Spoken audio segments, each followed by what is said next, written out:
প্ৰথমতে ধন্যবাদ জনাইছোঁ মোৰ বন্ধু ৰাজীৱ।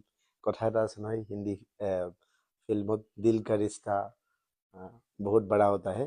তো ৰাজীৱৰ লগত মোৰ খুব আত্মীয়। আজি অন্য এটা ৰূপত আমাৰ কথা বাৰ্তা পাতি আছোঁ।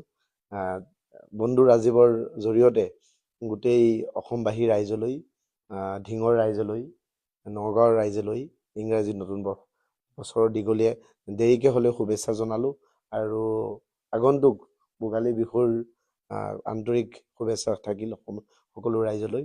আৰু যিটো প্ৰশ্ন আপুনি সুধিছে, এতিয়া আপুনি বুলি কৈছোঁ দেই। তো ফৰ্মেল ছেশ্যন যিটো প্ৰফেশ্যনেল বস্তুটো আৰু পাৰ্চনেল বস্তুটো যদি ছেপাৰেট হয় সেইটো সমাজৰ কাৰণে ভাল মই ভাবোঁ। যিয়ে নহওক, আপুনি আজি এটা খুব গুৰুত্বপূৰ্ণ প্ৰশ্ন সুধিছে যে কাৰ পৰা কেনেকৈ ইনস্পিৰেশ্যন পাইছোঁ। ইনস্পিৰেশ্যন ইজ ছ'চাইটি, সমাজখনেই ইনস্পিৰেশ্যন।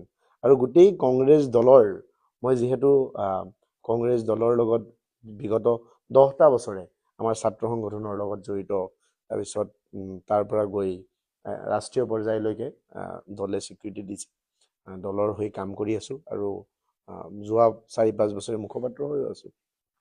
গতিকে কংগ্ৰেছ দলত এনেকুৱা কিছুমান ব্যক্তিত্ব বিগত সময়ত ভাৰতবৰ্ষৰ গোটেই স্বাধীনতা আন্দোলনটো যদি দেখে, গোটেই তেতিয়া এজন ছাত্ৰই প্ৰতিনিধিত্ব কৰিছিল আৰু তেওঁলোকেই গৈ পেলাই গোটেই সংবিধানৰ প্ৰণেতাৰ পৰা আৰম্ভ কৰি গোটেই ভাৰতৰ যিটো পৰিকাঠামো, যিটো এই গোটেই ষ্ট্ৰাকচাৰটো বনোৱা যিসকল ব্যক্তি, সেয়া লাগিলে মহাত্মা গান্ধী ডাঙৰীয়াৰ সকলোকে লৈ পেলাই চলাৰ নীতিয়েই হওক, সেয়া লাগিলে পণ্ডিত জৱাহৰলাল নেহৰু ডাঙৰীয়াৰ যিটো প্ৰগ্ৰেছিভ মাইণ্ডছেট আছিলে, সেয়া লাগিলে মৌলানা আজাদৰ কম্পজিট নেশ্যনেলিজমেই হওক, এই গোটেই কথা বাৰ্তাবোৰ মোক খুব আকৰ্ষণ কৰিলে আৰু সেই তেনেকেই মোৰ ৰাজনীতিৰ প্ৰতি ইণ্টাৰেষ্ট আহিলে।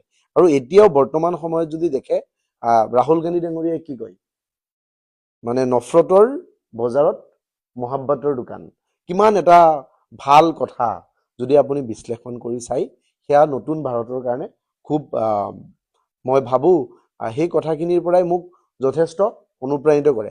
ঠিক তেনেদৰে আজি নতুন অসমৰ কথা কৈ আছে গৌৰৱ গগৈ ডাঙৰীয়াই, য'ত নেকি তেওঁ সকলো জাতি জনগোষ্ঠীক একেলগে এটা এনাজৰীৰ যিটো বান্ধিব চেষ্টা কৰি আছে, আমি তেওঁৰ পৰা অনুপ্ৰাণিত আৰু ঠিক তেনেদৰে আমাৰ well dignified personality Pradyut Bordoloi ডাঙৰীয়া, তেওঁৰ পৰা মই 2016 চনত তেওঁক তেতিয়া অসম ভৱনত প্ৰথমতে দিল্লী ইউনিভাৰ্চিটিত যেতিয়া গৈছিলোঁ, 16-17 চনত প্ৰদ্যুৎ বৰদলৈ ছাৰক লগ পালোঁ আৰু তেওঁৰ ব্যক্তিত্বটোৱে খুব মোহিত কৰিছিলে। সেই তেনেকৈ মোহিত হৈ পেলাই কংগ্ৰেছ দলত আহিছোঁ। এতিয়া আমাৰ বিধানসভাত যোৱা 10টা বছৰে আমাৰ বিৰোধী দলৰ দলপতি দেৱব্ৰত শইকীয়া ডাঙৰীয়াই তেখেতে ইছ্যুবোৰ কিমান ধুনীয়াকৈ উপস্থাপন কৰি, কিমান যুঁজি আছে, দলটোক আগত দলটোক নেতৃত্ব দি আছে আগত থাকি পেলাই, গোটেই কথা বতৰাবোৰে আৰু অসমৰ প্ৰত্যেকটো বিষয়ৰ প্ৰতি মই তেওঁৰ ৰাতিপুৱা উঠিয়েই মই যেতিয়া ফেচবুক চাওঁ, মই তেখেতৰ স্পেচিয়েলি কণ্টেণ্টবোৰ চাওঁ যে কেনেকৈ বস্তু যায়। গতিকে এই গোটেই কথাটোৱে আমাৰ নৱপ্ৰজন্মৰ কাৰণে এটা ইনস্পিৰেশ্যন হয় আৰু সেই কথাবোৰ মই সদায় আয়ত্ব কৰিব বিচাৰোঁ আৰু তেওঁলোকক দেখি পেলাই শিকোঁ আৰু সেইটোৱে ডাঙৰ ইনস্পিৰেশ্যন। আৰু বিভিন্ন মানুহ আছে ভাৰতবৰ্ষৰ আৰু লগতে বিশ্বৰ বিভিন্ন মানুহ আছে। আপুনি ফ্ৰেঞ্চ ৰিভলিউশ্যন যদি দেখে, আপুনি বিভিন্ন বিশ্বৰ ৰাজনৈতিক ইতিহাস যদি দেখে, সেইবোৰৰ পৰা আমি যথেষ্ট শিকিছোঁ আৰু সেইবোৰৰ পৰা আমি পঢ়িছোঁ, ইতিহাস অধ্যয়ন কৰিছোঁ। অসম আন্দোলন হ'ল, তাৰ আগতেও আপোনাৰ ভাৰতবৰ্ষৰ স্বাধীনতাৰ আন্দোলন হ'ল, এই গোটেই ৰাজনৈতিক গতিধাৰাৰ পৰা প্ৰত্যেক দিনে আমাৰ শিকিব থাকে। যুৱ প্ৰজন্মই কথা এটা আছে, উম্মিদ পৰ দুনিয়া কায়েম, য'ত উম্মিদ দেখে, য'ত সপোন দেখে, মানুহ সপোনৰ পিছত দৌৰে আৰু সেই সপোনটোত যেতিয়া সমাজ আৰু নিজৰ ব্যক্তিৰ সপোন জড়িত হৈ থাকে আৰু সেই সপোনক সকলোৱে বাস্তৱায়িত কৰিব বিচাৰে। আৰু যুৱ প্ৰজন্মৰ ক্ষেত্ৰত মই নিজেও যুৱক হয়, আপুনিও নিজেও যুৱক হয়, আপোনাৰ পিছফালে থকা ফটো জাৰ্নেলিষ্টজন তেখেতো কেমেৰা জুম কৰি আছে, তেখেতো যুৱক হয়। যুৱ প্ৰজন্ম এখন ভাৰত, সুন্দৰ দেশ, সুন্দৰ ৰাষ্ট্ৰৰ নিৰ্মাণৰ ক্ষেত্ৰত তেওঁলোকে সদায় ভূমিকা লয় আৰু ভাৰতবৰ্ষৰ ক্ষেত্ৰত 65% মানুহ য়াং নেশ্যন ষ্টেট হয় ইণ্ডিয়া। আৰু এই যুৱ এটা ৰাষ্ট্ৰ, যিটো যুৱ ৰাষ্ট্ৰৰ ক্ষেত্ৰত যুৱকৰটো সদায় গুৰুত্ব থাকিব। আৰু আপুনি যিটো সুধিছে যে যুৱকে কিয় ভাল পায়, যুৱকৰ মই বিভিন্ন স্পৰ্টছ এছ'চিয়েশ্যন হওক, কালচাৰ হওক, মিউজিক হওক, আৰ্ট হওক, যিমান ধিঙৰ এতিয়া মই ধিং কেবিত পঢ়া দিনৰ পৰাই সেই গোটেইখিনি বস্তুৰ লগত কিবা নিজৰ পোনপটীয়া আওপকীয়াকৈ জড়িত হৈ আছোঁ। আৰু যুৱকসকলৰ মাজত এটা খুব উদ্যম দেখিছোঁ তেওঁলোকে কালি মই আপোনাৰ জাৰামাৰীলৈ গৈছিলোঁ নিশা 11টা বজাত। নিশা 11টা বজাত জাৰামাৰীলৈ গৈছিলোঁ। তাত প্ৰায় 50জন মান যুৱকে আহি মোক লগ ধৰিলে আৰু বিভিন্ন কথা পাতিলোঁ।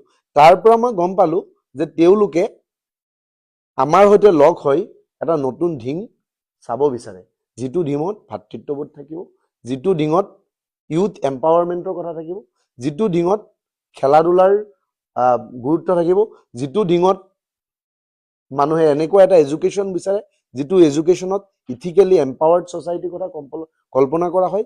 গতিকে সেইকাৰণে ইউথে এটা কল্পনা কৰিছে যে নতুনকৈ আমি এখন এনেকুৱা ঢিং বনাম য'ত ঢিঙত সমান অধিকাৰ থাকিব, সমান আপোনাৰ মৰ্যাদা থাকিব, যিটো ঢিঙত বিভিন্ন ছেকশ্যনৰ মানুহৰ কথা ৰখাৰ পৰা এটা স্থান পাব।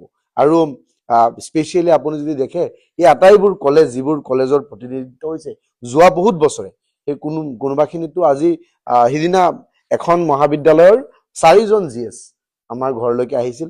তেওঁলোকৰ লগত বহি চাহ খালোঁ, কথা পাতিলোঁ। তেওঁলোকৰ লগত গম পালোঁ যে মই যিমান যুৱকক ঢিঙত চিনি পাওঁ তাতকে বহুত বেছি যুৱকে মোৰ লগত ডাইৰেক্টলি আৰু ইনডাইৰেক্টলি কানেক্ট হৈ আছে। আৰু তেওঁলোকক লৈ পেলাই সঁচাকৈ এটা মানে এটা ৰিভলিউশ্যন, যিটো গ্ৰাম্য অৰ্থনীতি মই যিটো সদায় কৈ থাকোঁ যে আমাৰ ৰিচোৰ্চ গোটেইখিনি ঢিঙৰ মাজতে আছে।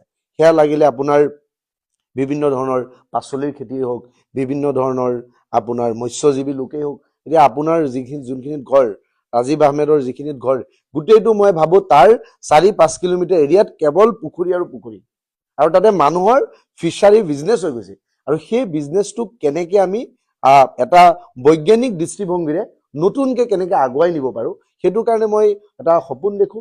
আৰু সেই সপোনটো এদিন আপোনালোকে যদি থাকে আৰু আপোনালোকৰ লগত লগ হৈ পেলাই যদি ভালকৈ কাম কৰিব পাৰোঁ, সেই সপোনটো এদিন বাস্তৱত ৰূপায়িত হ'ব।